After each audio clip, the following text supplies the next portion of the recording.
Romain Bresse, bonjour. Romain Bresse, vous avez travaillé dans le secteur de la défense avec votre femme. À la suite de ce que vous appelez un coup du sort professionnel, vous décidez de partir à pied sur les chemins de la France avec votre femme et votre bébé de 3 mois. Votre récit de voyage est une sorte d'amour à la France, à ses paysages, et révèle un symbole, une famille unie qui se retrouve en chemin de guérison. Ce récit de voyage est raconté dans votre ouvrage « Une famille en chemin », sous-titré « La diagonale du vide » aux éditions Transboréal, une maison spécialisée dans les récits d'aventure. Est-ce que vous savez que vous êtes des fous, des déséquilibrés, mais qu'on a besoin de déséquilibrer comme vous? Bonjour Billets de France, merci de me recevoir et d'accepter cet entretien. T'es déséquilibré, oui, je crois que c'est un de nos hôtes à Villa Pourson qui nous a lancé ça. En effet, des déséquilibrés, des fous. Je sais pas si on est vraiment fou ou déséquilibré. On a quand même dormi une nuit dans un asile psychiatrique. On en est sorti. Donc, soit il y a eu un peu de laxisme de la part du personnel surveillant, soit de toute évidence on était assez sain d'esprit pour voilà, retourner à la vie plus ou moins libre. Non, pourquoi fou? C'est quelque chose c'est une petite aventure qu'on a préparée un tout petit peu, surtout qu'on partait avec un tout petit bébé qui avait 3 mois au départ, vous l'avez dit. Fou, je sais pas, c'est un trop grand mot. Je pense qu'au contraire, on a simplement suivi notre instinct, et notre instinct à ce moment-là nous intimait de prendre notre baluchon, de prendre Omer, notre fils, et de nous prendre la main aussi avec Justine et de partir, traverser la France par cette diagonale du vide une diagonale que certains géographes ont qualifiée de vide. Pour remettre un peu en contexte, donc le lundi 11 décembre 2023, comme j'ai pu le dire dans l'introduction, un coup du sort professionnel tombe, sans spécialement après révéler là où les raisons qui sont évidemment dans le livre. Comment vous sentez-vous à ce moment-là?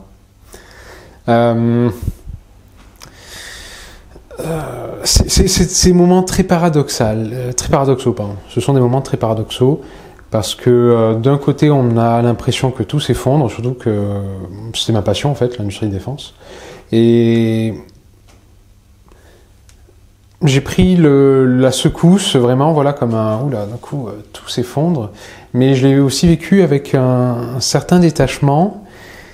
Et je crois que la première chose que j'ai dite à mon supérieur qui m'a annoncé que voilà, c'était fini, je crois que j'ai dit, mais le destin c'est fou quand même.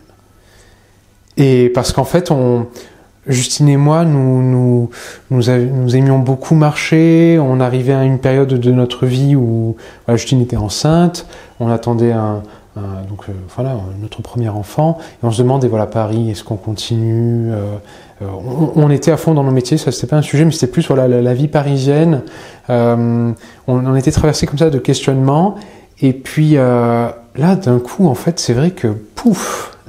Tout s'effondre, on est plongé dans le vide, et en fait en rentrant le soir même, Justine et moi on savait qu'on allait partir faire cette traversée de la France à pied, on le savait, la décision était prise, et en fait voilà comment on a réagi, voilà, une sorte de plongée, de bascule, en fait je dirais qu'on a laissé la pesanteur jouer à fond, aussi, allez, puisqu'on est quelque part jeté, ou en tout cas voilà, tout ce qui faisait un peu notre filet de sécurité est coupé, laissons la pesanteur jouer à fond et partons. Allez, abandonnons-nous à la marche, à ses vertus, et abandonnons-nous à la France quelque part.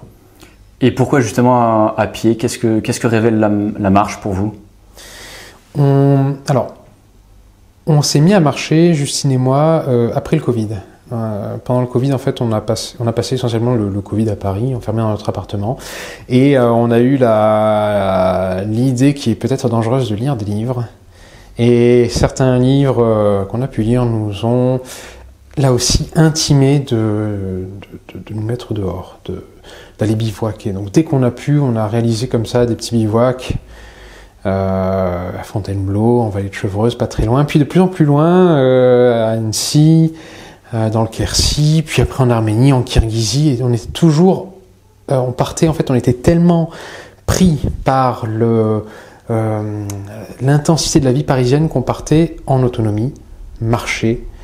On ne voulait plus voir personne. Donc on partait déjà un peu dans la diagonale du vide, on partait dans les steppes, dans les hauts plateaux, pour essayer de voir le moins de monde possible et en fait se retrouver une certaine connexion aussi avec tout ce qui est élémentaire.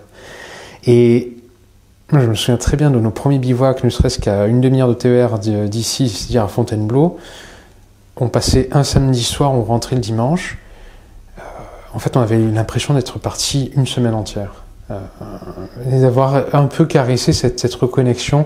Et on savait qu'en fait, dans la marche, il y a beaucoup de dépouillement, ne serait-ce que matériel, puisqu'on prend très peu de choses. Enfin, en tout cas, on était du genre à partir avec le strict minimum. Et chemin faisant aussi, en marchant, il y a un dépouillement physique et psychique qui se fait. Physique, c'est normal, enfin, c'est naturel, hein, le corps est raboté par la marche, notamment quand on répète l'effort sur plusieurs jours. Et puis psychique, parce que voilà, les pensées se font plus, je dirais pas, plus fluides. Nous, ça nous nourrissait beaucoup en tout cas. Et justement, le temps de vous préparer à cette odyssée, votre femme accouche, donc de votre premier enfant. Partir avec un bébé, c'est un sujet sur lequel vous avez été de nombreuses fois interrogé, évidemment, durant votre séjour, que vous racontez dans votre livre. Comment fait-on pour se préparer, pour partir comme ça avec un bébé? On se prépare pas trop. Voilà. On se pose pas trop de questions, parce que sinon on le fait pas.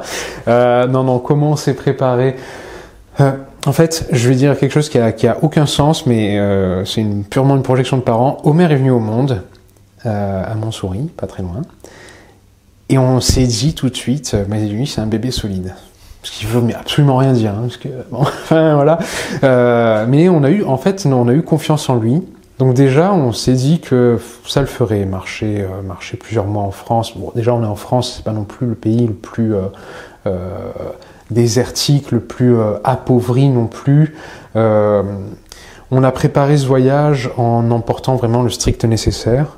Omer est parti avec 3 bodys de pyjama, voilà, donc au moins on a privilégié une poussette tout-terrain absolument étanche, quelque chose de vraiment très robuste pour qu'on soit certain que lui soit à l'abri des éléments, que ce soit nous qui prenions, nous ces postillons qui prenions tout dans la tête, mais que lui soit bien protégé. Et ensuite... c'est tout quoi, l'itinéraire quand même un peu, dans le sens où on voulait vraiment traverser cette diagonale du vide, mais les nourrissons ont un système auditif qui n'est pas mature, entre autres choses qui ne sont pas matures, donc typiquement aller en altitude, traverser le massif central, c'était inenvisageable. Enfin, du moins, on a fait le choix de ne pas le faire. Donc, on a contourné le massif central par l'Allier, et puis pour déboucher en Creuse. Et en fait, on essayait d'avoir quand même, à peu près une fois toutes les semaines, une ville moyenne, non loin, dans laquelle on pourrait se ravitailler, trouver une pharmacie en cas de besoin. Voilà, donc préparation à un itinéraire, un plan, mais voilà, à la guerre comme à la randonnée, le plan c'est la première victime. Donc, Justement, donc une famille jeune qui marche avec son enfant, c'est un symbole très fort. C'est une sorte de voyage plein d'espérance vers un renouveau. On n'a pas du tout abordé comme ça, hein. Pour vous le dire. À Sedan, je pense que quand on est partis tous les deux, Justine et moi, blessés par l'être humain, surtout. Et voilà, je vois le départ sous les trompes d'eau à Sedan. On se dit, bon, allez, là, c'est la première fois en plus qu'on partait sur le long cours, plusieurs semaines, marcher. Bon, on avait voyagé peut-être 2-3 semaines, mais là, se dire, allez, on part à pied, et puis c'était, rien que d'y penser, c'est une autre forme de vertige. Donc, on est parti, voilà, allons-y. Symboliquement, c'est vrai, ça faisait sens pour nous de traverser la diagonale du vide avec un petit bébé, parce que cette diagonale est est affublé du complément d'agent de vide parce que la démographie est vacillante. Donc c'est vrai qu'on traversait des départements qui voyaient leur population baisser, des villes qui voyaient leur population décroître parfois de manière dramatique, des écoles qui ferment, etc. On se disait que symboliquement d'avoir un bébé qui traversait voilà, ces landes où voilà, la démographie est ce qu'elle est, ça serait un beau symbole. Et vous parliez de démarche, voilà, peut-être initiatique ou c'est un aspect qui est venu que bien plus tard, et en fait ce sont nos hôtes qui nous l'ont révélé, voilà, en disant que vous êtes en train de faire quelque chose, c'est vraiment pas anodin, une famille qui part comme ça à pied, traverser un pays. Mais pour vous répondre sincèrement, au départ, enfin, je pense qu'on était vraiment dans notre progression, dans aussi la façon d'appréhender ce nouveau personnage qui était Homer, hein, dans notre vie. Un bébé dans un couple, ça change tout. Voilà, on a essayé de se laisser porter, mais cet aspect, voilà, le symbole, l'initiation, et puis le bien que ça pouvait faire aux gens, il a fallu justement qu'on nous le dise, que ce soit verbalisé par certaines personnes, par certains de nos hôtes, pour qu'on se rende peut-être compte que ce qu'on faisait, oui, ça pouvait faire du bien aussi. Oui. Et justement, par rapport à ce voyage, à cette odyssée qu'on pourrait dire, qu'est-ce que vous ont dit vos proches sur ce projet, puisque vous avez forcément... C'est un projet que vous avez dû évoquer auparavant? Oui, on a quand même averti les grands-parents d'Homer. Mais non, en fait, nos proches étaient très soulagés, n'étaient pas du tout surpris déjà.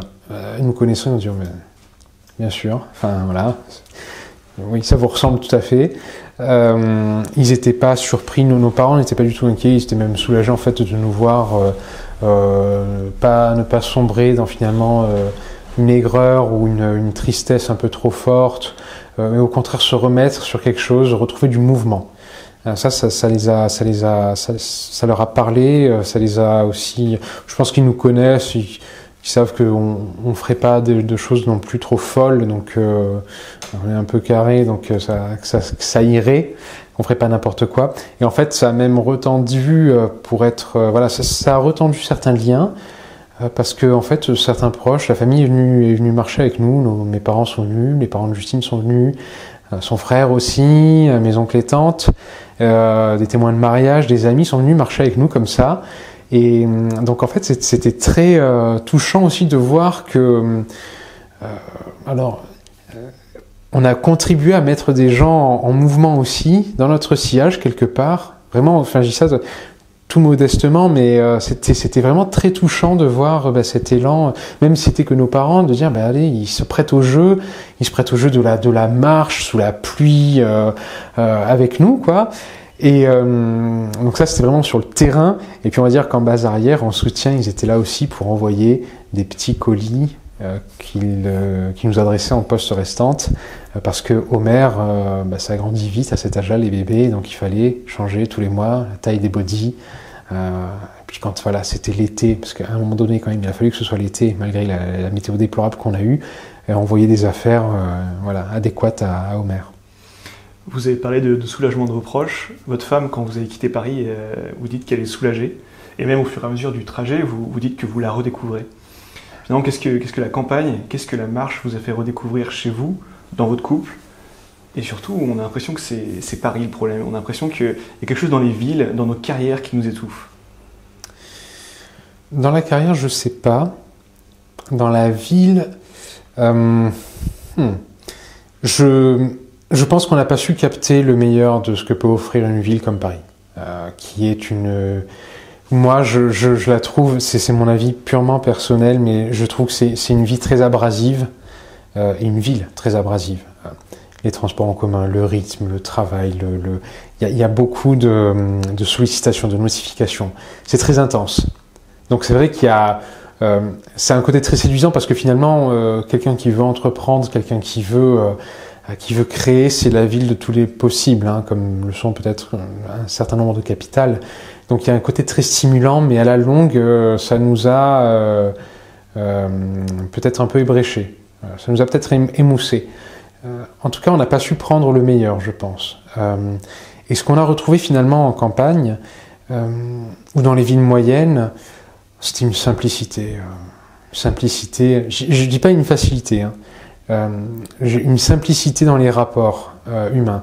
Une simplicité, une authenticité dans les rapports, en effet, avec non pas des individus, parce qu'on rencontrait pas en fait des individus ni des gens à la campagne, on rencontrait vraiment des personnes, des humains avec qui on avait une conversation, des personnes qui prenaient le temps. Et le temps, en fait, moi le premier, hein, j'étais le premier à courir, essayer de prendre le métro pour gagner 2 minutes. Et en fait, ça allait un temps, et puis peut-être qu'on y reviendra. Enfin, on fait pas du tout une croix sur l'avenir à Paris. On ne sait pas de toute façon ce que la vie peut nous réserver. Mais en tout cas, je pense qu'on avait besoin de retrouver cette authenticité et cette simplicité dans les rapports humains. Et ça, c'est quelque chose qu'on a retrouvé dans le milieu rural, ainsi qu'en effet un lien avec la nature. Comment dire, il n'y a rien de plus beau en fait qu'un lever de soleil à 7-8 heures du matin en campagne, et avec cette brume qui se lève, cette rosée, et puis même ces teintes roses dans le ciel. Voilà, c'est des plaisirs absolument. C'est très banal ce que je dis, mais ça, répéter au quotidien, ça fait un bien fou. Et justement, donc dans cette diagonale du vide, en termes de réseau aussi entre les gens, il y a un endroit qui est assez important et que vous évoquez notamment au début assez dans et ensuite après quelques fois, c'est le fameux bistrot. Parce que le fameux PMU que nous croisons souvent, quelle importance a-t-il, notamment vous parlez que c'est un lieu de vie, que c'est parfois une annexe de la maison des personnes, c'est quelque chose qui est important et qui parfois aujourd'hui ferme. C'est un chef-d'œuvre en péril, le bistrot. Alors c'est drôle parce que je crois que c'est du côté de la Chalade, un peu avant notre entrée dans l'Argonne, juste avant Sainte-Menou. Bref, on a eu quelques jours comme ça, pendant 6 jours, on n'a pas vu un seul bistrot, un seul bar ouvert dans les petites villes, les petits villages qu'on traversait. Et on arrive à Passavant en Argonne, chez des personnes qui nous accueillent, enfin nos hôtes qui sont maintenant devenus des amis, et qui tenaient en fait un relais qui s'appelle le relais de la forêt, et qui était en fait le bistrot, restaurant, auberge, un lieu de vie, et qui le soir on leur dit mais quand même ça fait 6 jours qu'on marche, on n'a pas vu un seul bar bistrot ouvert. Et alors nos hôtes nous disent mais oui, maintenant c'est devenu la vallée de la soif là, ce massif de l'Argonne, enfin cette portion du territoire, parce qu'en effet les bistrots ferment, et c'était des lieux, et les bistrots qui demeurent le sont toujours, des lieux de vie en effet où en fait on combat la solitude. Et ça s'est vu très souvent dans notre marche, c'est qu'en effet le bar ouvert dans la commune, il fait aussi des pots de pain, épicerie, presse, relais colis, et c'est le nouveau centre de gravité peut-être. Dans des communes, dans des lieux dits où en fait les services publics et se sont éloignés. Et en effet, c'était des moments, mais c'est cette France, authentique et qu'on souhaiterait peut-être éternelle, qu'on voyait en train de boire son petit blanc ou boire un café. C'est là que se retrouvent les vieux, et c'est là qu'ils prennent un peu des échos du monde, et qu'ils partagent aussi des moments avec les plus jeunes, avec les ados qui s'occupent du comité des fêtes ou autres. Et c'est un lieu de vie où les générations se mélangent, et où on fait la fête, et on fait des gros gueuletons. Et en fait, les mœurs évoluant, ce sont des lieux qui tendent à disparaître, mais pas. Là aussi, le pire est pas certain, parce que en fait, il y a beaucoup d'initiatives. Je crois que c'est un label bistrot de pays, notamment, qui a été créé pour favoriser justement l'implantation de nouveaux bistrots de pays qui doivent être ouverts un certain nombre de semaines à l'année, assurer comme ça une persistance. Et de faire des pots de pain, des pots de presse, et maintenir en fait une vie dans les villages. Parce que justement, au-delà de ce côté bistrot, sur cette notion en fait de ville, de village, vous évoquez aussi d'autres lieux qui ferment. On peut parler des écoles, des hôpitaux, des maternités. Ce sont des choses que vous avez vues dans le cadre de cette expédition.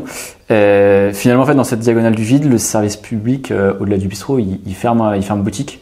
Il plie bagage plus largement que le bistrot. Alors, oui, c'est des sujets très complexes, mais c'est vrai que ce sont des réalités auxquelles on a été confrontés. On questionnait beaucoup les personnes sur cette question de la diagonale du vide. Enfin, alors, certaines connaissaient la dénomination, d'autres pas. Donc on avait des discussions sur ce que c'était pour eux, ce qu'ils se sentent dans le vide. Et en fait, on a appris une statistique assez intéressante. C'est que en dessous de 7,5 habitants au kilomètre carré, les écoles ferment. C'est quasiment inéluctable en fait. Dès que la densité passe sous ce seuil, il y a un regroupement en fait qui est mis en œuvre. Et alors quand l'école ferme, elle entraîne la gendarmerie, elle entraîne la poste. Enfin voilà, c'est les dominos. Donc en effet, ce sont des réalités auxquelles on a été confrontés. On comptait sur les préaux des écoles pour offrir à Justine des moments d'allaitement sous la pluie, mais en fait, comme il n'y a plus d'école, il n'y a plus de préaux. Ça, c'est problématique. Les maternités aussi, en effet, ça a été un sujet, notamment dans le Morvan. Je me souviens, on a vu plusieurs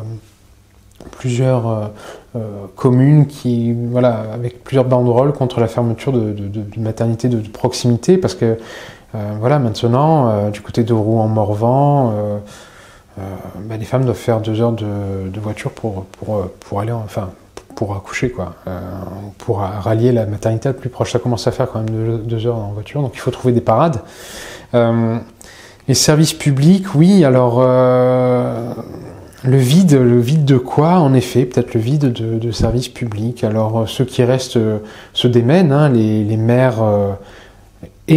vraiment, des personnes, les maires, un très gros respect pour eux, parce qu'ils font ce qu'ils peuvent avec parfois peu de moyens, et ce qu'ils font, c'est parfois remarquable. Donc voilà, ils se battent un peu avec leurs armes face à ces questions. Mais après, c'est des dynamiques tellement fortes, l'exode rural, la démographie. Je pense que la société française a connu vraiment des chamboulements très très forts ces dernières décennies. Et en fait, les services publics aussi écopent comme ils peuvent.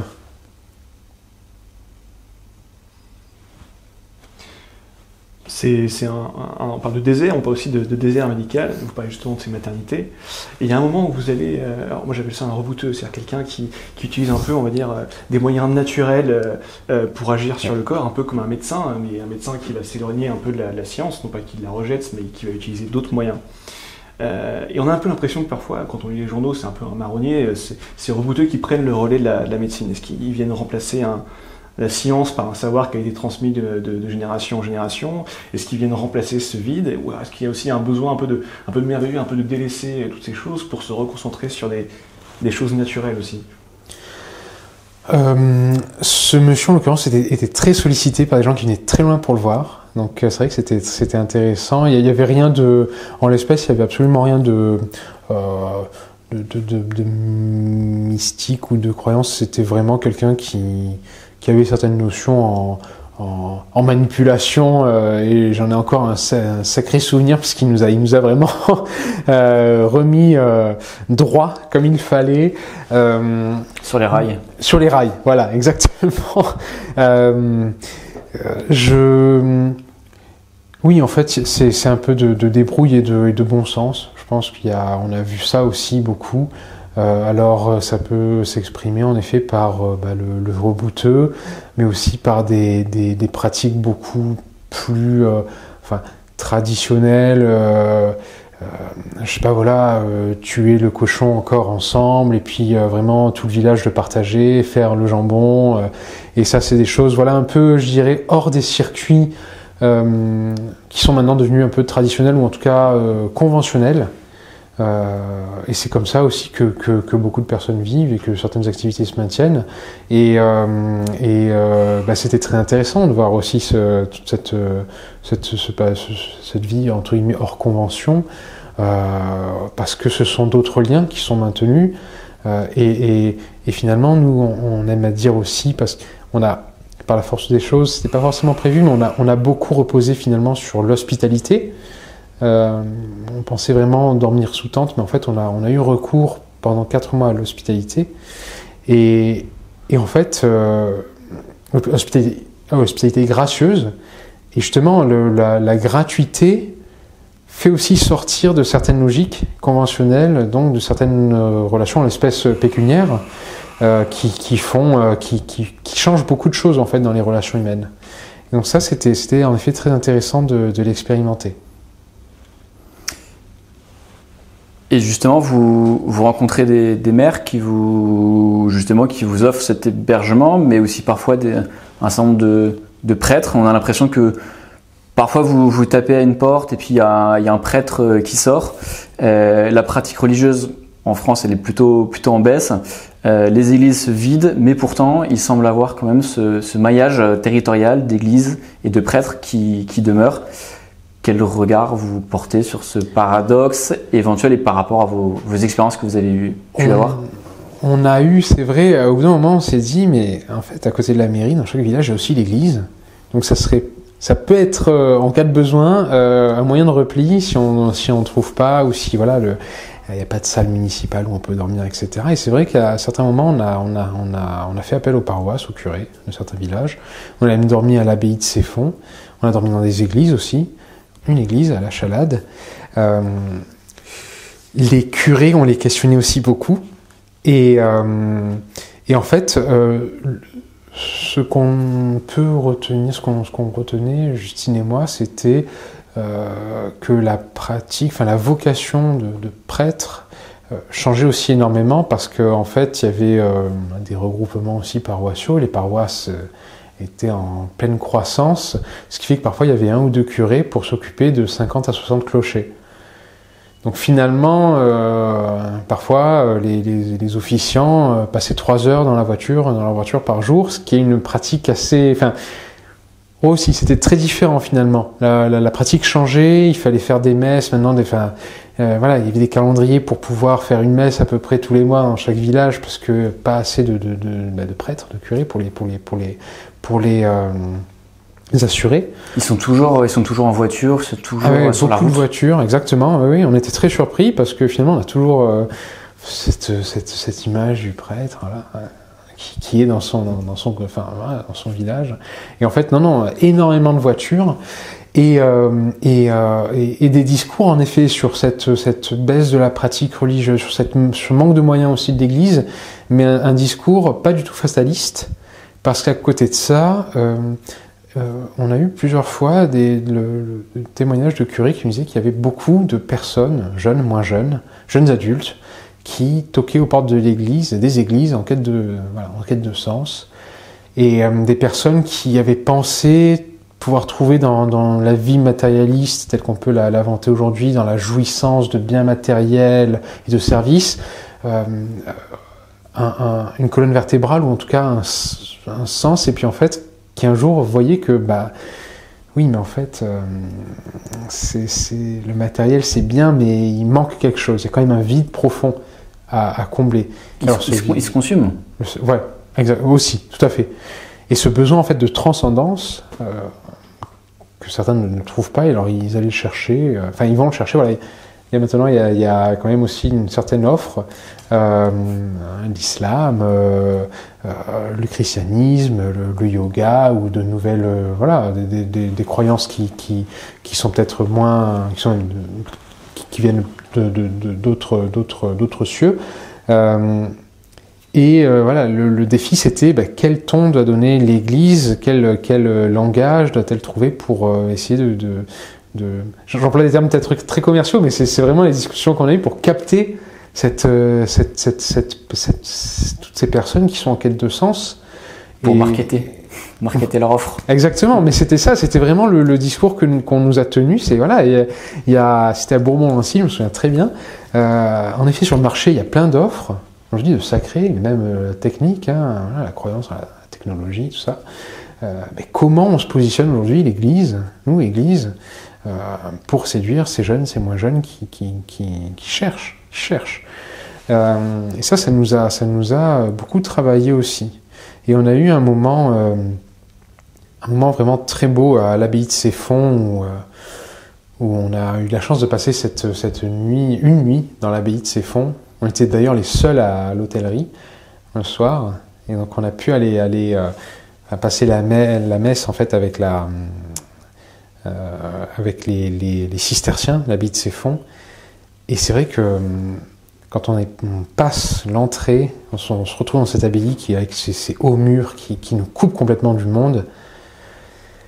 Il y a un sentiment de délestage profond et c'est vrai qu'on passe dans une autre dimension, entre guillemets. En tout cas, on se reconnecte avec d'autres choses. Et les murs nous incitent à regarder ailleurs, à fixer un autre horizon, en tout cas.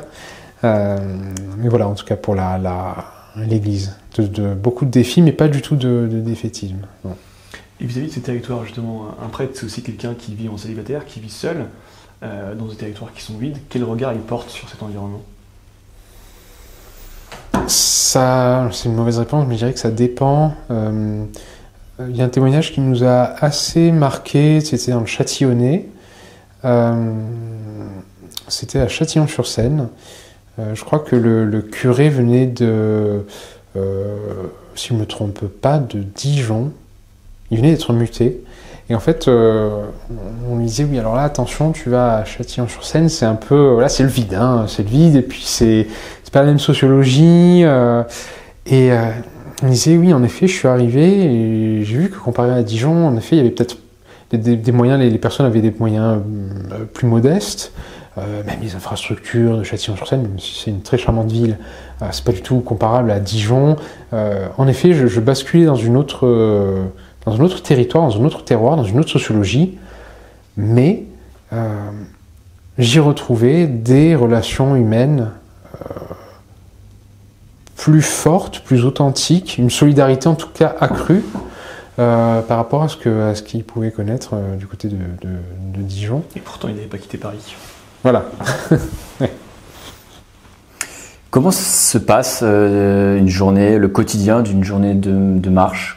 Comment ça se passe ? Vous marchez, vous bivouaquez en même temps, et puis vous arrivez dans un lieu, et puis vous essayez de trouver où dormir. Comment ça se passe une journée de marche ? Le plus souvent, on partait relativement... Enfin, en fait, c'est beaucoup Omer qui dictait, hein, parce qu'on partait...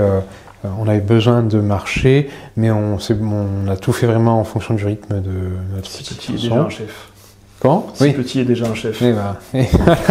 Oui, alors là, c'était, il avait ses deux parents à disposition, il n'y avait qu'à... Non, mais en effet, on faisait tout à son rythme, donc généralement on partait quand voilà, il s'était réveillé, il s'était sustenté au sein de sa mère, et puis on partait, on faisait des étapes relativement courtes, on n'était pas toujours dans une logique de performance sportive. Justine sortait de son accouchement, donc il fallait que voilà, on apprivoise aussi tout ça. Elle, il fallait qu'elle réapprivoise son corps, nous il fallait qu'on apprivoise le petit Omer aussi. Donc on est sur une moyenne à la fin de 12 km par jour. On a fait moins, on a fait plus parfois. Mais en gros, on marchait 3-4 heures. On s'arrêtait pique-niquer. Et puis, on essayait d'arriver assez tôt chez nos hôtes, en tout cas dans notre ville d'accueil, enfin dans notre ville d'étape, pour justement être disponible pour les personnes qui nous accueillaient. D'abord les trouver, mais voilà, aussi avoir du temps pour elles. Et puis, on passait voilà, la soirée avec elles. Et puis, on prenait tous les soirs cette discipline d'écriture pour coucher par écrit tout ce qu'on avait pu vivre, les paysages qu'on avait traversés, les personnes qu'on avait rencontrées, les impressions que ça nous avait laissées, et ce tous les soirs.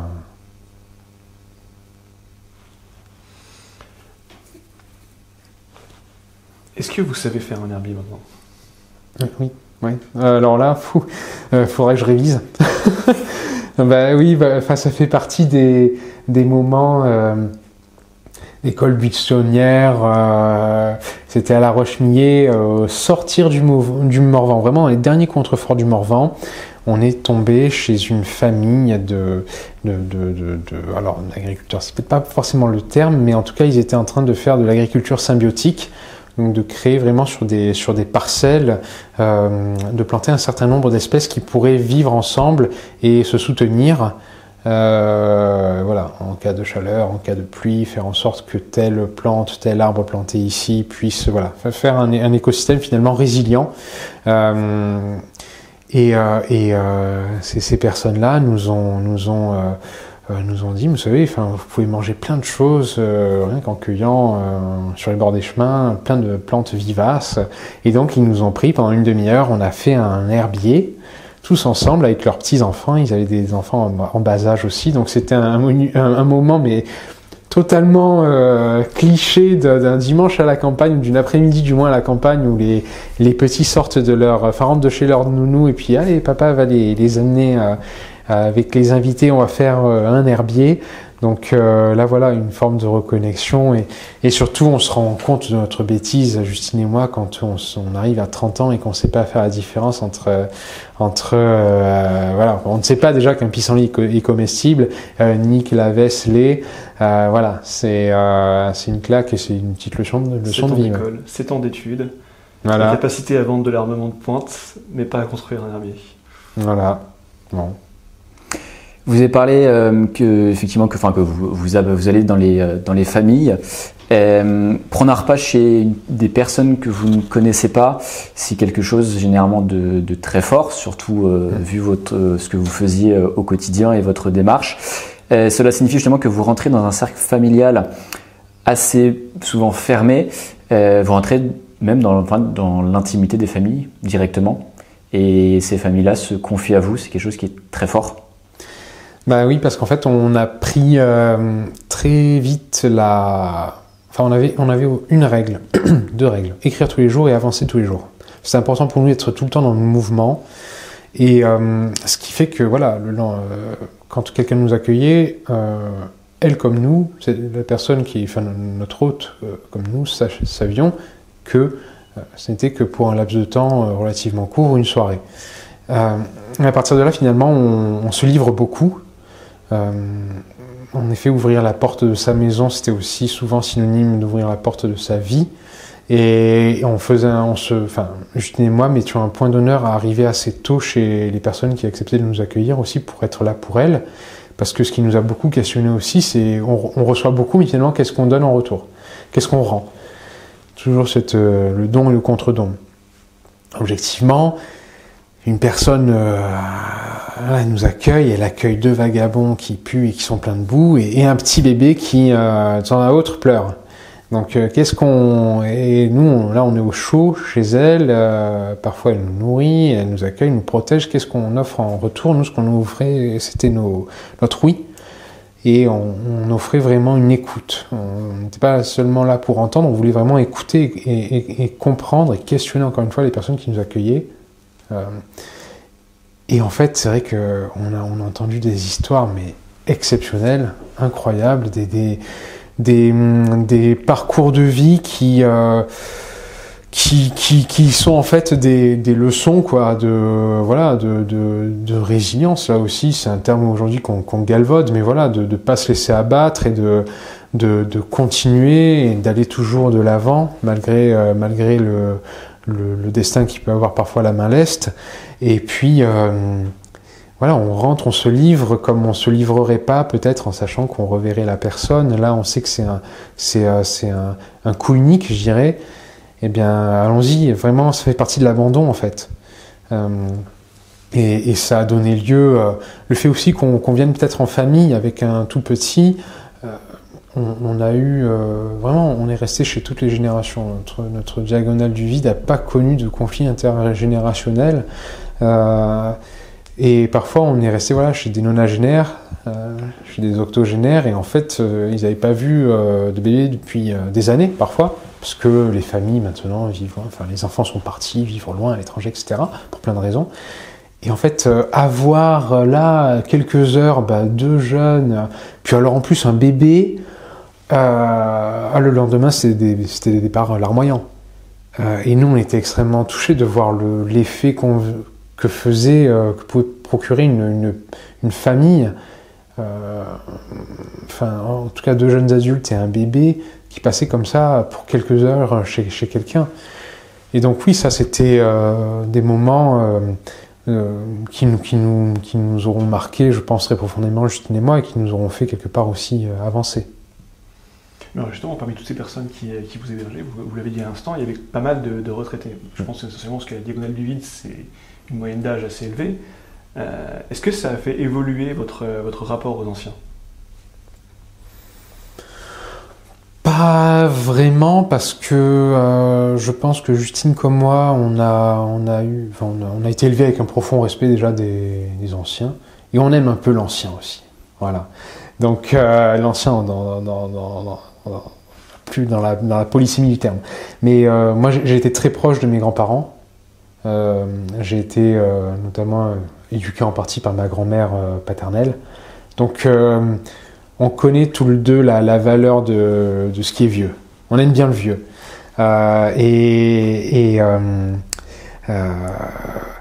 Ce qui a pu nous...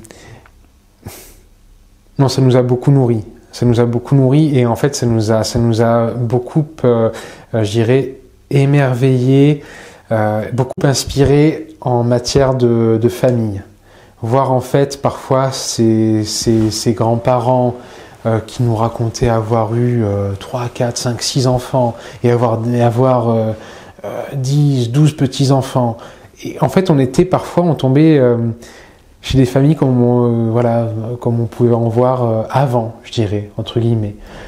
Et en fait, de voir ces personnes-là, certaines étaient seules, comme je viens de le dire, mais aussi beaucoup étaient encore... avaient tout le temps du monde à la maison qui passait. Tout le temps un petit-fils, tout le temps... Voilà. Et en fait, on disait, bah oui, là, voilà, c'est vrai que ces personnes-là, le remède à la vieillesse, finalement, c'est la famille, peut-être.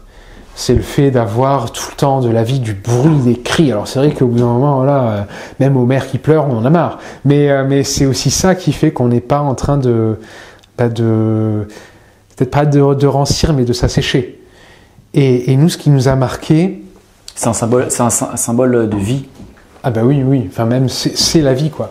Et ce qui nous a marqué, pour vous répondre, c'est combien des vieux qu'on a pu rencontrer, mais des vieux, vraiment vieux, étaient beaucoup plus jeunes que certains trentenaires qu'on côtoyait, quoi. C'est-à-dire qu'il y avait eu quelque chose chez eux, il y avait eu, je sais pas, alors une culture de la curiosité, une ouverture à l'imprévu, qui faisait qu'en fait on n'a pas croisé de personnes âgées qui étaient rances, en fait. Alors que vraiment on en côtoyait, on en côtoie, tout le monde en connaît, des jeunes de notre âge, de la trentaine, mais qui sont déjà vieux, en fait. Et ça nous a aussi donné une grosse leçon de vie, en tout cas.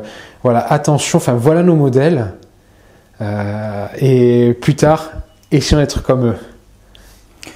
Parfois, vous avez évoqué le fait d'avoir dormi dans une église.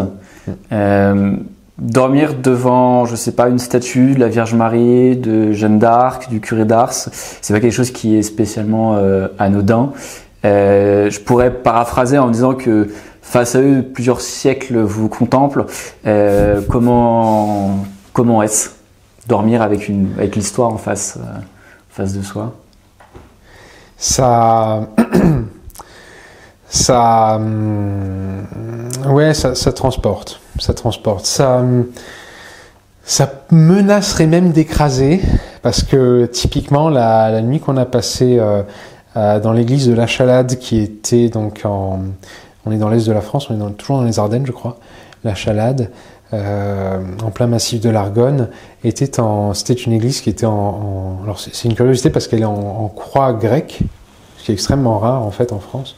Mais bref, elle était en restauration, et en fait, donc en effet, il y avait plusieurs statues, et il y avait aussi des stalles où on pouvait voir encore les inscriptions, parce que c'était des chevaliers enfin, ces stalles avaient été dressés là en hommage à des chevaliers, donc on pouvait voir encore certains épigrammes, et voilà, des choses comme tu maintiendras, etc., des choses quand même qui sont lourdes en sens. Qu'est-ce que ça fait? Ça inspire quand même. On s'endort en se disant que déjà on redonne à l'Église le temps d'un soir son rôle d'asile. Et donc ça a été aussi fort pour nous qui étions peut-être quelque part en train de fuir. Donc ça c'était... Voilà. Mais non, ça inspire beaucoup, et ça nous rapproche un peu plus de tout ce patrimoine qui peut parfois être... Alors à Paris on a de la chance parce que finalement on a du patrimoine partout, à chaque angle de rue, mais le patrimoine, les siècles qui passent peuvent paraître parfois éloignés, puisqu'il est passé. Puis là, en fait, nous, on passait une nuit, justement, dans ce qui ne passe pas. Ça fait un bien fou, et ça nous a beaucoup rechargé, je pense. J'ai remarqué dans votre livre que vous croisez souvent la route de scouts. Vous parlez d'un passage à Vézelay où vous tombez sur des hordes de jeunes hommes en uniforme en train de monter vers la basilique. Vous passez dans un camp scout à un moment. On ne le voit pas à la caméra, mais vous portez un ceinturon scout. Vous semblez partager cet amour de la route et du service. Est-ce que vous vous inscrivez pas aussi dans cette démarche parce que vous marchez, vous pèlerinez parce que vous voulez guérir. Vous êtes aussi dans le service, mais également dans la rusticité, dans la simplicité. Ça se voit aussi notamment dans votre passage à Ceffonds. Alors, il y a beaucoup de choses, et vous employez des termes qui sont peut-être un peu trop pour nous. D'ailleurs, le ceinturon, j'ai jamais été scout. Ni Justine ni moi n'avons jamais été scouts. C'est un milieu duquel on est absolument étranger. En fait, j'ai trouvé il y a quelques années au Puce de Vanves le ceinturon, et en fait, je crois que derrière il y a écrit boucler son ceinturon, c'est accepter une discipline. Voilà. Et alors je me dis c'est bon, voilà, j'apprends. Enfin voilà. Et donc j'acquitte rarement. Et pardon ? Il n'y a pas de hasard. Non, en effet. Il y a les moires ou la providence. Mais non, pour vous répondre, on a croisé en effet plusieurs familles dont les enfants étaient scouts. Un de mes meilleurs amis est scout. Et en fait, toutes ces personnes, on les a vues toujours tourner vers l'autre, avec un profond, en tout cas, une capacité de décentrage qui, Justine et moi, nous touchait beaucoup. Justement, une époque où on dit tout le monde est égocentrique, égotique, individualiste, etc. Et en fait, dans ces figures-là, il y avait de la rusticité, il y avait de la débrouille, il y avait surtout le service toujours du prochain. Je me souviens notamment d'une jeune fille qui nous a accueillis pendant que sa mère, en attendant que sa mère rentre du côté de Brive, mais qui était scout, qui était aux petits soins, alors que c'est une jeune adolescente qui déjà maîtrisait les codes de la courtoisie et du service à merveille. Et au-delà de ça, en effet, ce côté un peu rustique, ce côté allez, on va dehors, on se met un peu dans des situations inconfortables. Oui, ça nous a marqué. C'est quelque chose qu'on essaie de cultiver, du moins, cet aspect de sortir et d'en effet se mettre au service. Essayer quand on peut de rendre service à l'autre. Pousser une voiture qui démarre pas, indiquer. Mais c'est des choses tellement banales. Mais des petits gestes comme ça, du quotidien, des petits riens qui font parfois beaucoup, puisque ces petits riens, des personnes nous les ont donnés en fait, nous les ont offerts sur 4 mois de marche. Donc on s'estime redevable. Donc on essaie en effet de faire le bien, entre guillemets. Et sur le pèlerinage, nous c'est une appellation, c'est un terme qu'on a un peu refusé, qu'on n'aime pas trop Un pèlerinage peut être laïque. Oui. Un pèlerinage peut être juste une forme de guérison, d'avancer vers un... Bien sûr. Maintenant, on est parti pour des raisons très personnelles et on s'estime pas avoir cette figure du pèlerin. Voilà, on est des marcheurs, on chemine. Mais alors le pèlerinage, je sais pas, on n'a jamais été trop à l'aise avec ça. Je vous propose de passer sur quelques citations à commenter du livre qu'on a tiré.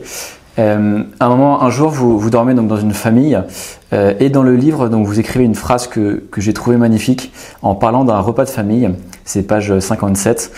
4 générations s'y retrouvent tous les jours. C'est aussi ça, cette France périphérique, cette diagonale du vide, une histoire de famille attachée à sa terre, on peut dire, où toutes les générations sont là, sont présentes, pour le meilleur et pour le pire d'ailleurs. C'était à Gier-sur-Seine, je crois. On était tombé un magnifique terroir qu'on découvrait en fait parce qu'on est rentré en fait voilà depuis plusieurs jours on était dans le brouillard, la pluie et en fait il y a eu une éclaircie et d'un coup on s'est rendu compte qu'on était entouré de coteaux, de vignes et on s'est dit mais ça y est on est dans la vallée de la Seine et en fait on est arrivé dans un terroir qui est marqué par les maisons de champagne et on a eu la chance d'être accueillis dans une maison de champagne. Et c'est vrai qu'en plus, voilà, le vignoble, la viticulture, c'est une activité très symbolique, très forte. On est lié à sa terre. Là, en l'occurrence, les personnes la travaillaient depuis des générations. Et ces générations-là se retrouvaient en effet travailler en famille, vivre en famille, manger en famille tous les midis. Et pareil, nous, ça nous a émus parce que c'est quelque chose, du moins à Paris, qu'on n'envisageait pas. C'est quelque chose, en effet, la vie en famille qui est peut-être de plus en plus rare, en tout cas rendue de plus en plus difficile par les rythmes de vie aussi, voilà, de chacun, les rythmes qu'on impose. Et en effet, bon an, mal an, de voir ces familles... casser la croûte ensemble et puis partager des moments de vie, voir les vieux vieillir et les jeunes grandir ensemble. Oui, c'est quelque chose qui nous a accompagnés aussi pendant cette traversée de la France et qui nous a beaucoup touchés. À un moment, donc page 131, donc toujours dans ces citations, vous dites, alors vous citez quelque chose que vous voyez, l'agriculteur a besoin du tracteur pour cultiver, les cloches sonnent à chaque heure depuis des siècles et tous les matins le coq scande son hymne à Hélios. Un besoin de rappeler aux citadins qui ont fui le bruit des villes, des Parisiens qui depuis le Covid sont allés à la campagne. Non mais oui, c'est marrant quand même parce qu'à certains villages il y avait un, enfin je comprenais pas trop mais plusieurs fois, on a vu répéter un panneau à l'entrée du village. Oui, ben alors, ici, le tracteur passe, voilà, le coq chante et puis les cloches d'église sonnent. Et comme en effet, un besoin de rappeler, en effet, aux néo-ruraux que bah, c'est ça la vie à la campagne, enfin, voilà, rappeler les bases. Et alors, ça, c'est peut-être un peu triste d'avoir à rappeler ça quand même aux gens qui s'installent à la campagne que, bah oui, quand même, il y a...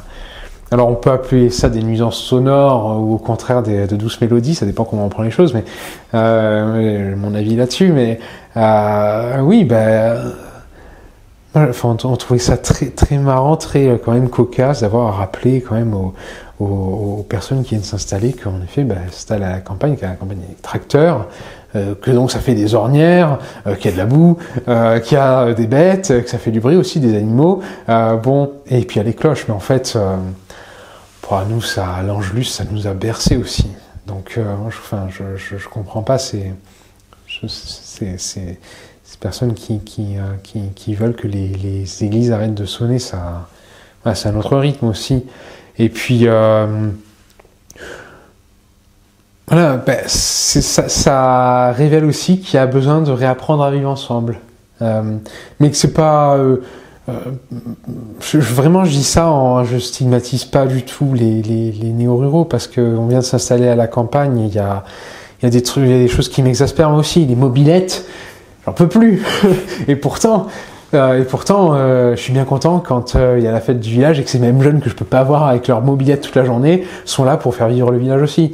Donc, voilà, il y a des... Mais l'osmose se fera petit à petit. On a croisé des maires qui justement nous parlaient de ça aussi, sur cette comment les néo-ruraux contribuent quand même à revitaliser les campagnes.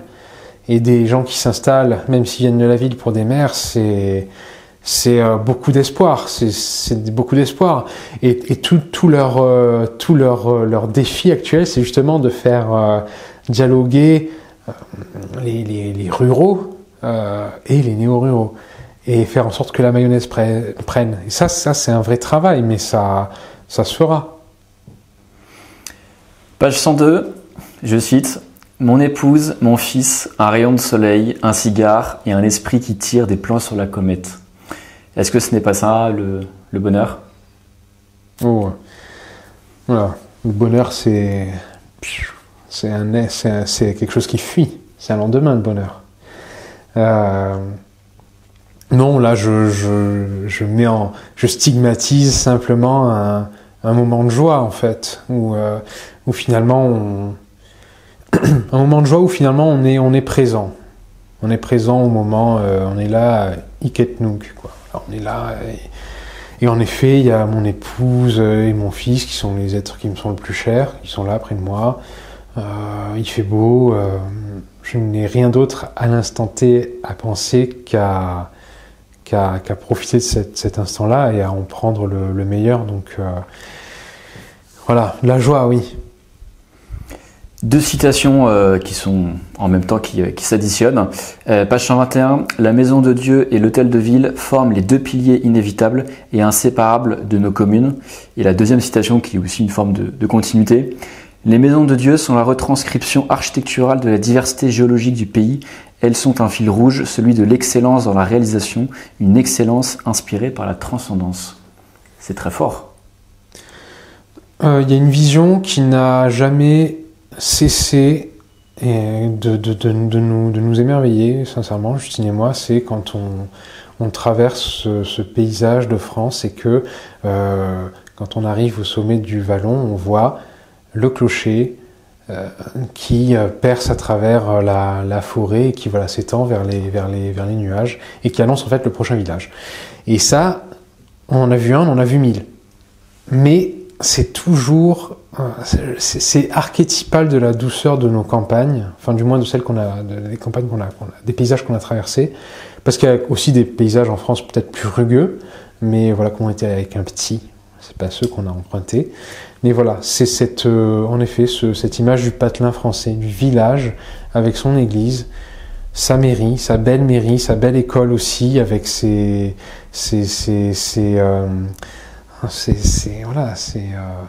chapiteaux, école de filles, école de garçons, on sentait que voilà, la République était là.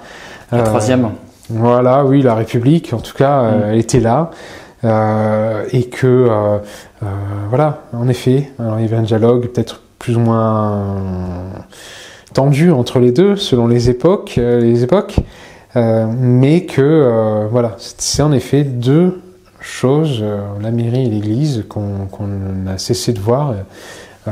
Et sur la transcendance, oui, en fait, alors il y a plusieurs choses. Il y a quelque chose qu'on peut déplorer, c'est qu'il y a quand même une uniformisation très forte de l'habitat en France, et peut-être partout en Europe.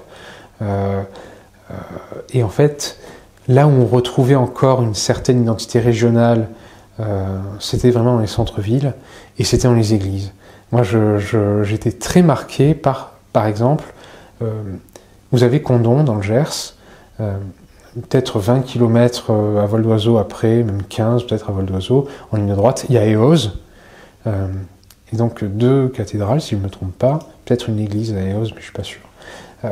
Condom, calcaire, blanc mais scintillant, et on dirait un vaisseau. Quand on arrive sur Condom-Piloteur, on dirait un vaisseau flamboyant qui réverbère, enfin voilà, qui renvoie la lumière du soleil avec une telle lueur, et puis alors qui s'étend vers le ciel. On fait quelques dizaines de kilomètres à pied et on va à Eauze, briques rouges, et pans de bois. Et c'est un autre pays qu'on aperçoit. C'est une autre façon de construire, ce sont d'autres matériaux, parce que on s'appuie sur ce qu'on trouve par terre. Hein. Et ça, oui, ça marque aussi profondément. C'est là qu'on retrouve toutes les nuances qui font cet archipel français, cet archipel de pays, dans le sens vraiment de vieille province. Et puis voilà, encore une fois, l'Église, en effet, qui tend vers le haut. Et donc, pour nous, pour Justine et moi, les montagnes et tout ce qui est un peu vertical ne nous a jamais trop écrasés, mais plutôt voilà, nous a intimés à c'est un appel à faire plus encore. Page 203, vous évoquez cette notion du vieux, dont on a pu en parler juste un petit peu avant, au début de l'entretien. Et vous dites, le vieux est le terrain de jeu du jeune. Ça aussi, c'est quelque chose qui est fort. Fort, ouais, oui, moi j'ai grandi je lisais peu de littérature quand j'étais petit, mais je lisais beaucoup de livres d'histoire. Donc j'ai grandi avec les légionnaires de César, avec les grognards de Napoléon, avec les poilus de Verdun, et toujours eu un profond intérêt pour le patrimoine et pour les ruines en fait, parce que les ruines, on imagine, on joue, on a le droit de jouer dans les ruines, hein, c'est pas. Et donc on se projette, on imagine ce que ça a pu être, ce que ça sera demain, et oui, le vieux, c'est le terrain de jeu du jeune, parce que il y a plein d'aspérités, il y a plein de rides chez les grands-mères, donc ça leur rend un côté moins rude, parce que même une grand-mère qui crie, voilà, peut-être les rides amoindrissent, ou en tout cas effacent un peu la colère. Et c'est un peu pareil pour le patrimoine. Peut-être que voilà, quand on est dans des ruines de châteaux, ou quand on voit un vieux pont, on peut qu'imaginer ce qu'il a pu traverser, vivre, voir, et quand on est un petit, voilà, il n'y a rien de mieux pour jouer qu'un château fort ou une vieille forêt. À un moment, même plusieurs fois d'ailleurs, vous revenez sur cette notion que vous n'êtes pas en vacances, finalement, dans cette traversée, puisque voilà, vous refusez ce que peuvent vous proposer certaines familles. Il y a toujours un peu une démarche, vous n'êtes pas en vacances, une démarche un peu de pénitent quelque part. Est-ce que, alors on va pas effectivement faire tout l'entretien sur cette notion de religion, mais quelque part, est-ce que comme Sébastien Lecornu, dans une autre vie, vous auriez voulu être moine, dans ce côté justement pénitent? Voilà, à 16 peut-être. Ouais. On n'avait pas de... Je pense pas qu'on n'avait pas particulièrement de péché à expier. Je pense pas. Justine aime beaucoup les pâtisseries. Moi, j'aime beaucoup aussi la bonne chair, mais bon, je pense pas que ce soit quand même. Voilà. Non. La 16, oui. En fait, on associe la marche à une démarche ascétique, même dans nos repas. Alors, Omer, non. Hein. Omer, il fallait qu'il soit, lui, dorloté, bichonné, voilà. Mais nous, si on mangeait pas, si on jeûnait... Alors, Justine, non aussi, puisqu'il fallait... Moi, j'étais gardien de l'apport calorique de Justine, parce que d'elle dépendait l'allaitement. Voilà, fallait que tout ça tourne bien. Donc, mais voilà, s'il fallait... On a vécu vraiment très simplement. Hein. On a mangé des flocons d'avoine et des rillettes, je crois, pendant 3-4 mois, le midi, parce qu'on allait au plus simple. Donc la 16, oui, plus que la pénitence. Et pas de vacances, non, parce que déjà, on avait besoin de cheminer. Enfin, on n'était pas là pour se détendre, pour s'amuser, non. On partait avec un but géographique qui était Saint-Jean-Pied-de-Port, avec un but psychique, spirituel, je sais pas, qui était quand même d'aller mieux, de guérir, en marchant, en renouant un peu le lien aussi avec l'humain qui nous avait déçus. Et on partait avec l'idée de vouloir aussi savoir qu'est-ce que c'était que cette diagonale du vide. Donc non, on n'était pas du tout en vacances. Dans le voyage, il y a une dimension de... on s'en remet, on s'expose. Et je pense qu'on s'est exposé, déjà en marchant, en s'exposant aux éléments tous les jours, en s'en remettant aussi à l'autre pour dormir. Là aussi, ça change tout quand on sait pas... quelque chose qu'on va être mangé le soir. C'est voilà. Donc non, pas de vacances. Pas de vacances, je pense qu'on n'avait pas du tout la tête à ça non plus. Et on est reparti dans le Caucase, traverser le Caucase, la Géorgie et l'Arménie. Et là aussi, on nous disait, ouais, vous êtes en vacances? Non, enfin, on est vraiment en voyage. Puis, il faut aussi s'occuper du petit, donc c'est quand même aussi, ça demande beaucoup d'attention. Mais non, on était dans cette dimension de réflexion, de découverte, de besoin de guérison, de réflexion, oui.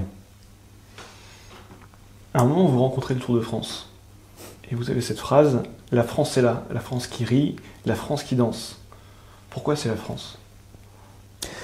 C'est la France telle qu'on l'a vue à ce moment-là et telle qu'on aimerait qu'elle soit, peut-être. Voilà, pourquoi c'est la France? Parce qu'en fait, il y avait tout le monde dans la rue, qu'importe l'âge, qu'importe la classe sociale. Et puis, tout le monde était là. Alors, les cyclistes, là, les bêtes de course, les athlètes, en fait, c'était un prétexte. Je ne sais pas s'il y a grand monde qui les a regardés passer. Mais en fait, non, c'était une France, voilà, joyeuse, une France enfin, comme on la décrit rarement, comme on la voit peut-être rarement joyeuse. Et ouais, ça nous a fait du bien d'être dans ce magma de foule. Alors nous qui n'aimons pas trop les foules, voilà, ça a fait du bien de voir là tout ça, cette joie vraiment très spontanée. Tout ce bruit, en plus c'était à Villeneuve-sur-Lot, il faisait 36 degrés, on était mais en sueur, Omer aussi était rouge, et il y avait la caravane du Tour, enfin voilà, c'était la fête, une fête simple, une fête populaire, et ça faisait plaisir d'en être, et de s'abandonner là aussi pour le coup à un moment de joie purement, très fugace, mais un moment de joie partagée, voilà. Donc oui, c'est ça, c'était la France qui rit, la France qui est joyeuse, et ça faisait du bien à voir. La marche, c'est aussi parfois l'occasion de faire le point, puisque vous avez marché un certain nombre de kilomètres, de faire le point, de se découvrir, mais aussi de découvrir l'autre. Est-ce que vous avez douté sur ce trajet-là? Est-ce que parfois vous avez voulu tout remettre en question, un certain nombre de choses? Je crois que c'était inenvisageable pour Justine comme pour moi qu'on n'arrive pas à Saint-Jean-Pied-de-Port. Voilà, c'était alors sauf fracture ouverte, sauf gros problème avec Omer, mais il fallait qu'on arrive. On a entendu de temps en temps sur le chemin, mais vous savez, si vous n'y arrivez pas, c'est pas. Enfin, vous aurez déjà tenté et tout. Non. Enfin, il fallait qu'on y arrive. Des moments de doute, comme dans chaque entreprise, quand on s'engage dans quelque chose, mais vraiment toute entreprise. Le doute est là parce que il y a des moments où ça va, il y a des moments où ça va moins bien. Mais en fait, profondément, non, on n'a jamais douté. Parce qu'on s'est beaucoup appuyé l'un sur l'autre, parce qu'on était aussi ensemble, voilà, en famille aussi. Je pense que ça a beaucoup compté, parce que les Français aussi nous ont aidés pendant 4 mois. Et parce que il y avait tous les jours cet inconnu, en fait. C'était l'aventure tous les jours.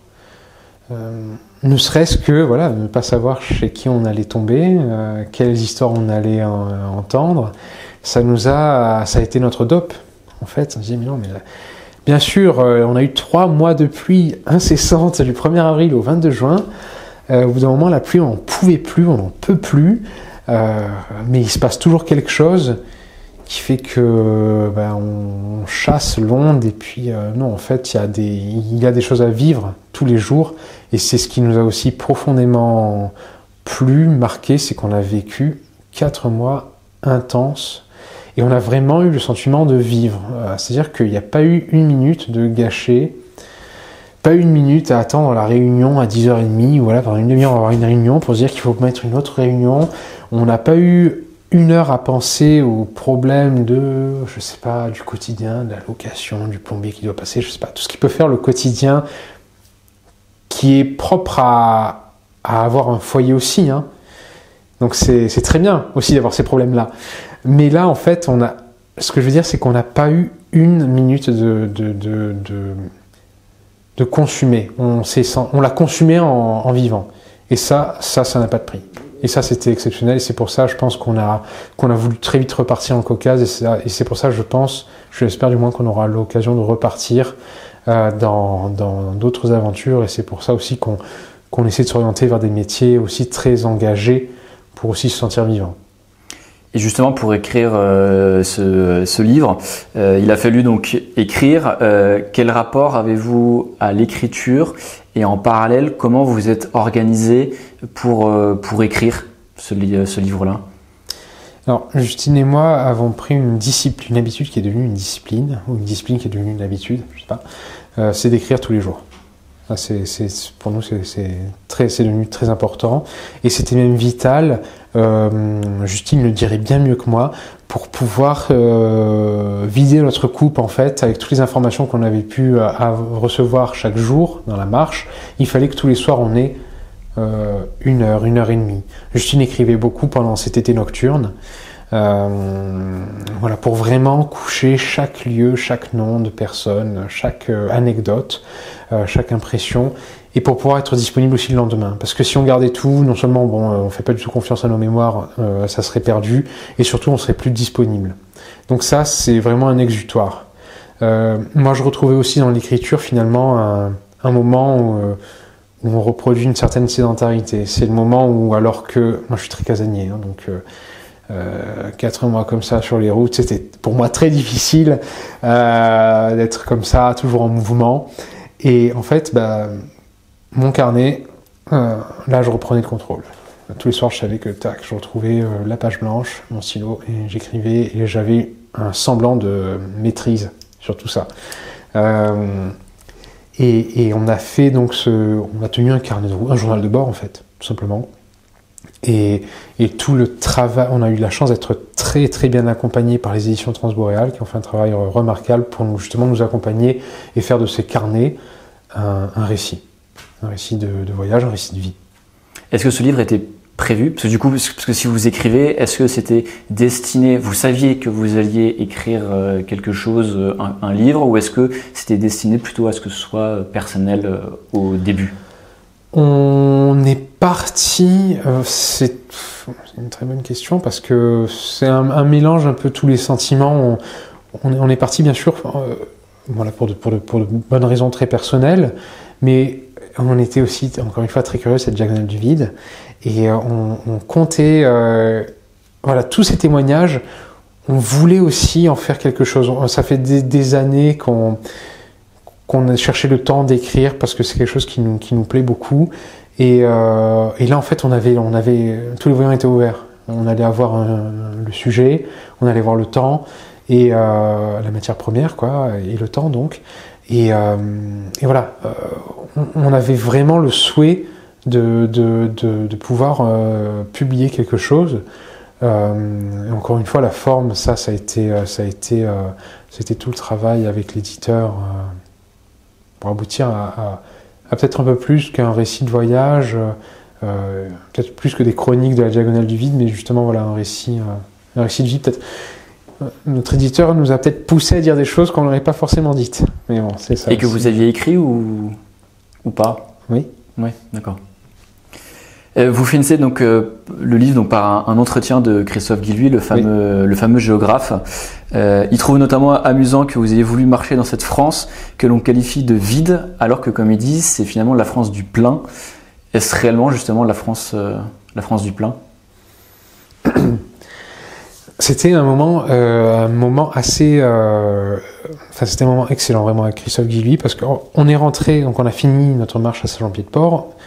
Et on se dit, allez, on va avoir quelques semaines sur Paris avant de quitter la capitale, et puis essayons de rencontrer justement des géographes qui ont travaillé sur ces notions. On en a rencontré quelques-uns qui ont accepté de nous parler, de nous rencontrer, puis ils étaient assez curieux de cette marche à travers la diagonale du vide. Et notamment Christophe Guilluy, en effet, la diagonale du plein. Qu'est-ce qu'on appelle, voilà, c'est la question des définitions. Qu'est-ce qu'on appelle vide, qu'est-ce qu'on appelle plein? Diagonale du vide. Non, elle n'est pas vide la diagonale, parce que même s'il y a plus d'hommes, il y a des animaux, il y a de la nature, il y a encore plein de choses. C'est pas vide. Vide d'emploi peut-être, parfois. Vide de services publics, oui, peut-être aussi. pleine. La diagonale du plein. Peut-être la diagonale du plein d'humanité, ouais. Parce qu'en fait, qui on a rencontré sur la diagonale du vide, on a rencontré l'humain, en fait. C'est peut-être lié à cette faible densité. C'est le fait peut-être aussi de marcher, le fait d'être voilà dans la campagne, on a peut-être plus de temps, mais en fait, on a retrouvé, ce que je disais un peu tout à l'heure, pas forcément un individu, voilà, comme on est des centaines de milliers là à Paris, mais vraiment voilà, on rencontre un humain. Et quand on croise un humain sur les chemins, ben on lui parle alors, voilà, et puis on prend le temps de discuter. Donc oui, la diagonale du plein, oui, du plein d'humain, du plein d'amour aussi. Il y a une phrase notamment qu'il prononce. L'aventure la plus extrême aujourd'hui, c'est de rencontrer des gens qu'on ne connaît pas. Est-ce que cette idée cette phrase-là vous pourrez la faire vôtre? Oui, je pense que on a eu la chance dans nos démarches d'être accompagné par un organisme qui s'appelle la Guilde, qui est un organisme qui a pour le coup vraiment, qui a été fondé, qui a accompagné des aventuriers, des vrais aventuriers entre guillemets, vraiment les Sylvain Tesson, les Alexandre Poussin, des personnes qui se sont vraiment, qui ont peut-être même mis leur vie en jeu, qui ont vraiment vécu des aventures. On nous a qualifiés de temps en temps, Justine et moi, d'aventuriers. Là aussi, c'est comme pour le pèlerin, on refusait un peu ça parce que finalement, on ne s'est pas vraiment mis en danger. On était avec un petit. Mais c'est vrai que l'aventure, pour nous, tous les jours, c'était l'hospitalité. Pas savoir chez qui, et demander en fait. Vraiment se mettre dans cette position de demandeur, accepter la fragilité de notre situation et tendre la main. Et ça, c'était pas facile. Et en effet, ne pas savoir le soir chez qui on tombe et qui va nous accueillir et comment. C'est vrai que ça, c'était une aventure humaine très forte. Et on nous a dit, typiquement à la Guilde, mais en effet, et aujourd'hui on le sait, tout est cartographié, plus ou moins. Il n'y a plus grand-chose à explorer à la surface de la Terre, du moins. Mais les paysages humains sont encore libre, plein de potentiel. Et ça, c'est vrai qu'en 4 mois de marche et en 4 mois de nuit chez les Français, l'humain, c'est infini. Donc, en effet, c'est encore un très grand terrain de jeu que l'humain. Ouais. Est-ce que vous vous souvenez de la dernière question que vous lui posez dans l'ouvrage? La dernière question que vous posez à Christophe Guilluy? Purée, vous allez m'avoir. Alors, attendez. Non, j'hésite. La dernière question, et donc je vous demande d'y répondre, elle est très large. Que faut-il transmettre? Ah ouais. Ouf. Par rapport à tout ce que vous avez pu évoquer.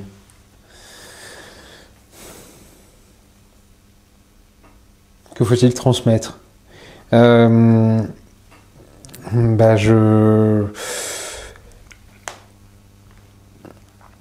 peu d'enracinement. Pas assez? Hein? Un peu seulement? Un peu d'enracinement parce que les racines qu'on contraint, elles poussent généralement pas très loin. Donc il y a quand même... c'est un pari, je crois qu'il répond ça d'ailleurs. La pari et la transmission, non, il répond qu'il faut incarner. Il faut être. La transmission, c'est un pari. Donc, non, de l'enracinement, parce que je pense que c'est plus simple, justement aussi, d'aller vers l'autre, d'aller à l'étranger, d'aller voir ce qu'il y a de l'autre côté de la colline quand on sait vraiment d'où on vient. Ouais, de l'enracinement, beaucoup de curiosité aussi. Enfin, pour moi, ce sont les deux choses, enracinement, curiosité, qui font qu'on garde un peu cet esprit, qu'on vieillit pas trop, vite. Ouais, enracinement et curiosité, ça peut être pas mal. Aujourd'hui, où est-ce que vous en êtes, où en êtes-vous dans ce projet de guérison? Je reprends ce que vous l'évoquez un petit peu. Sous le regard de Vauban et en même temps de Saint-Exupéry, est-ce que vous avez construit cette fameuse citadelle intérieure que vous évoquez un petit peu ou, voilà. Où est-ce que vous en êtes par rapport à ce projet de guérison? En fait, on s'est rendu compte que voilà, c'était tous les jours les Français et la France qui nous avaient petit à petit guéris en nous aidant, en nous couvrant d'amour, osons les grands termes. Ça nous a aussi permis un certain discernement sur ce qu'on voulait faire dans l'immédiat après, à savoir déjà après Saint-Jean-Pied-de-Port repartir tout de suite à l'aventure, donc dans le Caucase, dans des terres aussi qui nous sont chères, notamment en Arménie. Essayer de cultiver toujours voilà cet esprit de aller voir en fait, aller voir ce qui se passe. Et je pense que ça nous a aussi guidés vers les métiers vers lesquels on se dirige, Justine et moi actuellement, puisque je démarrais un apprentissage pour devenir artisan boucher, et Justine se dirige vers la thanatopraxie, qui est donc le soin qu'on réserve aux défunts, les soins de conservation. Et on s'est installé dans un territoire enraciné, puisqu'on s'est installé dans le Pays Basque, dans la Soule, province très rurale. Donc ça nous a permis de discerner beaucoup de choses. Maintenant, tout le défi, c'est de faire en sorte que ce discernement ne soit pas vain et ne s'évanouisse pas trop vite, et de cultiver voilà ce qu'on a pu retenir de cette expérience. La citadelle, je pense que plus que jamais, Justine et moi savons combien il est important de vivre plutôt que de simplement exister, en vivre. Et je pense qu'aussi on s'est rendu compte de l'importance qu'on revêt l'un pour l'autre, et de l'importance aussi que revêt notre union et notre couple pour Omer et pour notre famille. Voilà. Et si, voilà, quelques questions pour terminer cet entretien, dont une question qui est aussi très large, mais qui est, je pense, assez profonde. Qu'est-ce que vous compreniez aujourd'hui que vous ne compreniez pas spécialement il y a 10 ans, 5 ans ou 10 ans?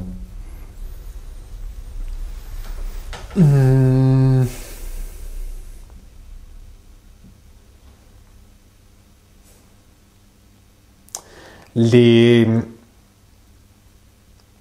incohérences. Les incohérences de l'homme. Parce que je pense qu'il y a personne n'est une page blanche, personne n'est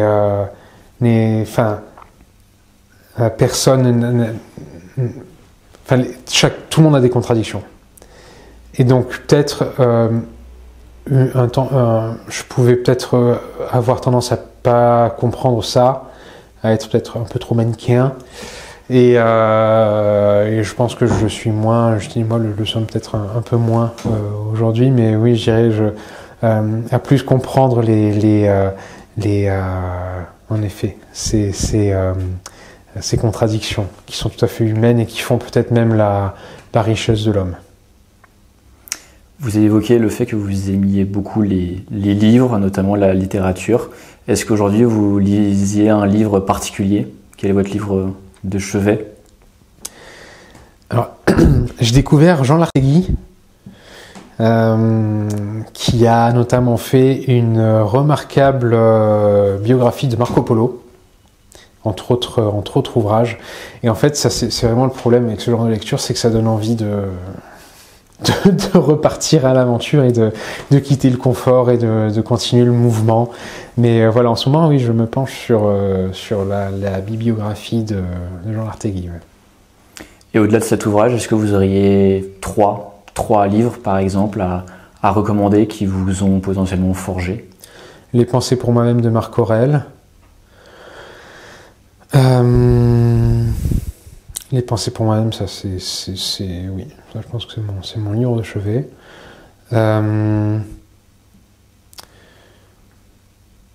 Guerre et paix. Tolstoï. Ouais. Guerre et paix. Et alors là je triche, mais l'énergie vagabonde de Sylvain Tesson, qui est un recueil en fait c'est un pavé comme ça, de plusieurs de ses romans et de ses récits et de ses aphorismes. et qui est un peu l'ouvrage qui nous a poussé à aller passer un bivouac en forêt de Fontainebleau. Voilà. Quelle conclusion pourriez-vous faire de cet entretien? Quel message pourriez-vous passer, soit pour les jeunes, pour les couples, pour les plus anciens Voilà, moi par rapport à ce que vous avez fait avec votre femme, enfin par rapport au livre. J'ai vraiment pas la prétention de donner des conseils ou messages, mais voilà, important de bien se connaître et de ne pas avoir peur de s'abandonner parce que le hasard ou la providence fait bien les choses. Romain Bresse, merci pour cet entretien. Merci à vous, Billets de France. Merci beaucoup.